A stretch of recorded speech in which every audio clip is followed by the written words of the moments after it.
আমরা অনেকেই ফুলকপির এই ডাঁটাগুলা ফেলে দেই। একদম কচি ডাঁটাগুলা আমরা রান্নার সাথে দিলেও বাকি ডাঁটাগুলো আমরা ফেলে দেই। তো আজকের ভিডিওতে এই ডাঁটাগুলো দিয়ে একটা ভর্তার রেসিপি আপনাদের সাথে শেয়ার করব। খুবই ইজি একটা রেসিপি, মাত্র কয়েকটা উপকরণ দিয়ে ভর্তাটা করা যায় আর খেতে এতটাই টেস্ট হয়, এরপর থেকে আর ফুলকপির ডাঁটা আপনারা কেউ ফেলবেন না। ফুলকপির ডাঁটাগুলো আমি একটু পরিষ্কার করে ছোট ছোট করে কেটে নিছি, সাথে অল্প একটু রসুন আর একটু বেশি করে পেঁয়াজ কেটে নিছি। এবার আমি ডাঁটাগুলো লবণ পানি দিয়ে সিদ্ধ করে নিব।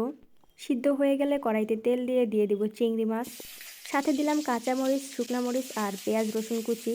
স্বাদ মতো লবণ দিয়ে ভালো মতো নেড়ে চেড়ে তার কিছুক্ষণ পরে দিয়ে দিলাম অল্প একটু হলুদের গুঁড়া। আগে দিলে হলুদের গুঁড়াটা পুড়ে যাবে, এই জন্য আমি পরে দিলাম। দিয়ে দিলাম ডাঁটাগুলা, আমি কিন্তু সিদ্ধ করার পরে ভালো মতো চিপে পানিটা বের করে তারপর দিছি। যখন সবগুলো ভাজা ভাজা হয়ে গেল, সব শেষে দিয়ে দিলাম আমি ধনিয়া পাতা, যেটা না হইলে আমার ভর্তাই হয় না। ধনিয়া পাতা ছাড়া আমি তো ভর্তা কল্পনাই করতে পারি না, আর তা যদি হয় শীতকালের, তাহলে তো আর কোনো কথাই নাই, ধনিয়া পাতা তো আমার লাগবেই। সব হয়ে গেলে একটু ঠান্ডা হলে আমি ভর্তাটা ব্লেন্ডারে করে নিছি।